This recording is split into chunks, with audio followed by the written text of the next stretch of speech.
मैं 30 साल की उम्र में विधवा हो गई थी। पति की मौत के बाद मैं घर पर अकेली ही रहती थी। अपनी उम्र के हिसाब से मैंने अपना फिगर काफी मेंटेन किया हुआ था। एक दिन सुबह से बारिश हो रही थी, तभी एक कुरियर वाला मेरे दरवाजे पर आ गया। वह 22 साल का एक नौजवान लड़का था।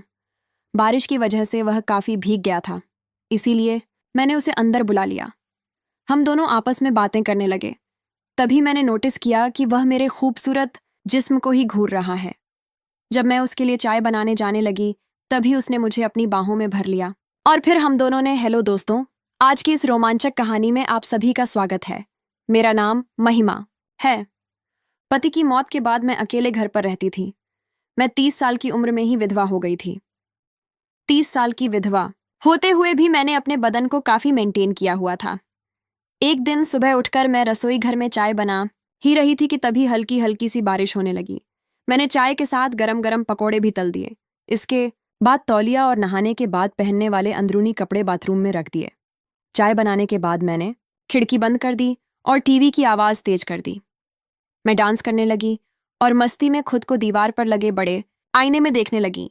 मैंने काले रंग की एक नाइटी पहनी हुई थी, जिसमें मैं बहुत ही सुंदर लग रही थी। मैं मस्ती में डांस कर ही रही थी कि तभी दरवाजे की बेल बजी।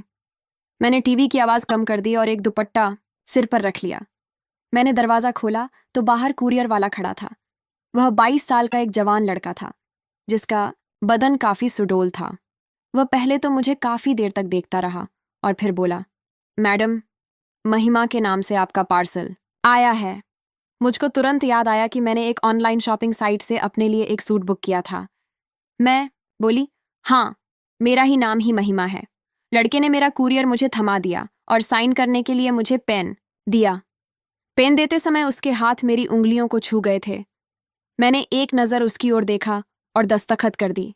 मैंने उसे $15 दिए तो लड़के ने $200 वापस कर दिए और बोला 200 का डिस्काउंट चल रहा है।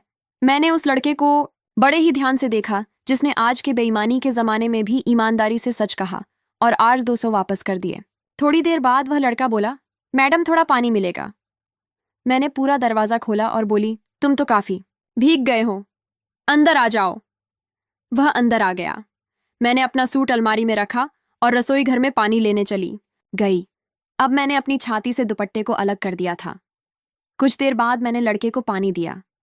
पानी देते समय जैसे ही मैं थोड़ा झुकी, लड़के की नज़र मेरे उभार पर जा टकराई और उसकी आंखें बड़ी बड़ी हो गईं। पानी पीते पीते वह लड़का नज़र बचाकर मेरे उभारों को देख रहा था कि अचानक उसने छींक दिया। मैं बोली, तुम्हें तो सर्दी लग गई है, अभी बारिश भी तेज है। अगर तुम चाहो तो थोड़ी देर यहाँ रुक सकते हो। तुम्हारे कपड़े भी काफ़ी भीग गए हैं, चाहो तो बाथरूम में जाकर फ्रेश हो सकते हो। वह लड़का बाथरूम में चला गया। उसने दरवाज़ा बंद करके लाइट जलाई। वहां मेरा नहाने का तौलिया और अंदरूनी कपड़े पहले से ही रखे हुए थे। लड़के ने अपनी कमीज निकालकर उस तौलिया को पहले चूमा और फिर उसी से अपने बदन को पोंछा। उसने मेरे अंदरूनी कपड़ों को अपने हाथ में लिया ही था कि तभी बाथरूम के दरवाजे पर दस्तक हुई। उसने मेरे कपड़ों को वहीं पर रख दिया और थोड़ा सा दरवाज़ा खोलकर बाहर देखने लगा और बोला, क्या हो गया मैडम? मैंने उसको काले रंग का कुर्ता दिया और बोली, ये लो, इसे पहन लेना।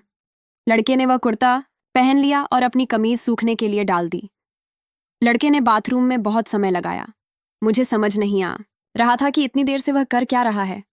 काफी देर बाद वह नहा के निकला और बेडरूम में जाकर टीवी देखने लगा। मैं रसोई घर से चाय और पकौड़े ले आई और उससे पूछने लगी, तुम्हारा नाम क्या है? वो लड़का बोला, मैडम, मेरा नाम आर्यन है।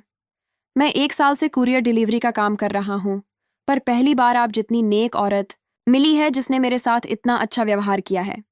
फिर वह बोला, आप यहाँ अकेली रहती हैं या आपके साथ कोई और भी रहता है? मैंने कहा, मैं अकेली ही रहती हूँ। कुछ सालों पहले मेरे पति की मौत हो गई थी। इस दुनिया में मेरा उनके अलावा और कोई नहीं था। तब से मैं यहाँ अकेली ही रहती हूँ। वो बोला सुनकर बहुत बुरा लगा, पर आपके पति की मौत कैसे हुई थी? मैंने कहा, एक कार दुर्घटना में उन्होंने अपनी जान गंवा दी। और इतना कहते कहते मैं रोने लग गई।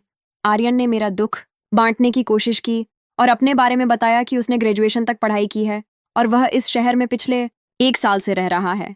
वो यहाँ एक अच्छी नौकरी की तलाश में आया था, पर जब उसे कोई नौकरी नहीं मिली तो उसने एक कुरियर कंपनी में नौकरी शुरू कर दी। वह बहुत ही मासूमियत से मुझे अपनी जिंदगी के बारे में बता रहा था और मुझे भी अपना दुख बांटने का मौका मिला था। आज इतने दिनों बाद मुझे किसी से बात करके बहुत अच्छा लग रहा था। आर्यन एक बहुत ही सुलझा हुआ इंसान था। हम दोनों को बात करते करते कब 1 घंटा हो गया, हमें कुछ पता ही नहीं चला। मैं अपनी शादी का एल्बम उठा लाई और आर्यन को अपनी शादी की तस्वीरें दिखाने लगी। आर्यन बोला, सच कहूं तो तब आप किसी खूबसूरत अप्सरा से कम नहीं थीं।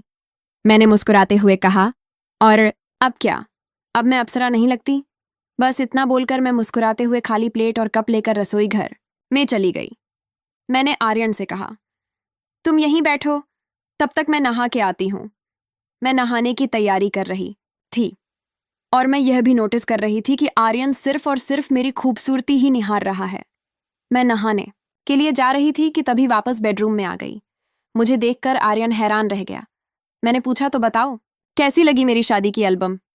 आर्यन बोला, बहुत खूबसूरत। वह मेरे गले के नीचे देख रहा था और बड़ी ही मददोश सी आवाज में बोला, वैसे आप अभी भी कुछ कम नहीं हैं। आप अगर चाहो तो किसी का भी मन मोह सकती हो। यह सुनकर मैं एक खास अदा में मुस्कुरा दी। मैं नहाने चली गई और कुछ देर बाद मैंने बाथरूम से आवाज दी, आर्यन, मैं अपना तौलिया लेना भूल गई हूँ, प्लीज तौलिया दे दो मुझे। आर्यन आया और मुझे मेरी तौलिया पकड़ा दी, पर उसने मेरे साथ कोई हरकत नहीं की। मैं चाहती तो थी कि वह थोड़ी सी छेड़खानी करे, पर उसने ऐसा कुछ भी नहीं किया। कुछ देर बाद मैं नहाकर बाहर आई। मैंने काले रंग का लहंगा और काले रंग की चोली पहनी हुई थी। छाती पर दुपट्टा था और सिर पर तौलिया बंधा हुआ था। आर्यन मुझको देखकर भी अनजान बना टीवी देख रहा था। मैं आईने के सामने खड़ी थी। मैंने अपने पूरे बाल खोल दिए। मेरे धुल्ले मुलायम गीले खुले हुए बाल मेरी खूबसूरती को 4 चांद लगा रहे थे। आर्यन के मन में आया कि वह चुपके से उठकर मेरी कमर पकड़ कर उसे पूरी तरह दबा दे। तभी मैंने आर्यन की तरफ देखा। इससे आर्यन घबरा गया और अपनी चोर नजरों को टीवी पर लगा दिया। कुछ देर बाद मैं आर्यन के पास आकर बैठ गई और उससे बात करने लगी। बीच बीच में आर्यन का हाथ मेरे हाथ को छू भी जाता था, पर मैंने बुरा नहीं माना। पर इससे आर्यन की हिम्मत बढ़ रही थी और अब वह जानबूझकर मेरे हाथ को छूने लगा। इसी तरह दोपहर के 1 बज गए और बारिश धीमी हो गई थी। मैंने दोपहर का खाना बनाया और हम दोनों खाना खाने लगे। आर्यन ने पूछा, आप दोबारा शादी क्यों नहीं कर लेती?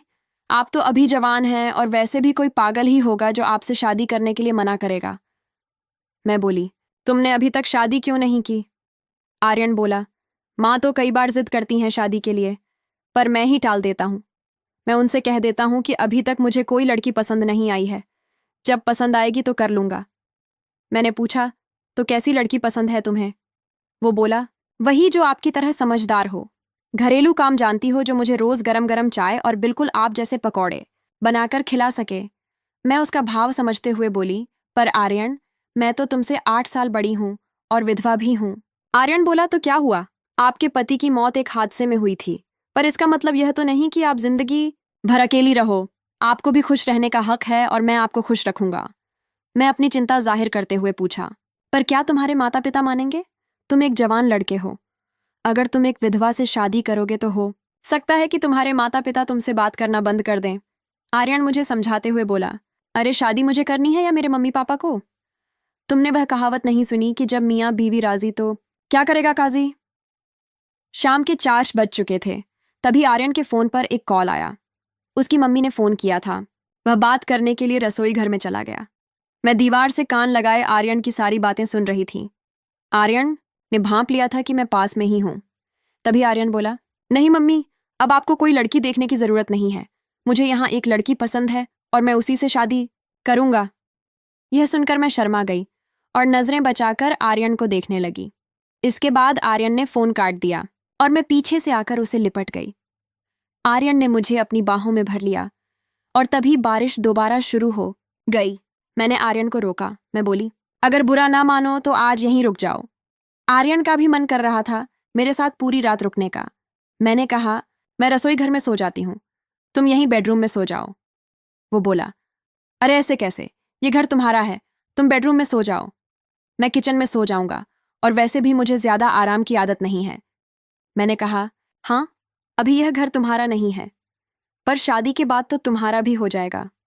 ये सुनकर आर्यन ने मुझे गले से लगा लिया और मेरे गालों पर एक जोरदार किस जड़ दिया। उसने मेरे शरीर से दुपट्टा अलग कर दिया। मैं भी आर्यन से पूरी तरह लिपट गई। वह मुझको चूमने लगा और फिर हम एक दूसरे में समा गए। मैंने अपना सब कुछ आर्यन को समर्पित कर दिया था क्योंकि हम दोनों एक दूसरे के साथ पूरा जीवन निभाने वाले थे। कमेंट करके ज़रूर बताइएगा कि आपको ये कहानी कैसी लगी। अगर आपको ये कहानी पसंद आई हो तो इसे लाइक करें और अपने दोस्तों के साथ भी शेयर करें। आगे भी ऐसी रोमांचक कहानियों के लिए हमारे चैनल को सब्सक्राइब करें और बेल आइकन दबाना ना भूलें।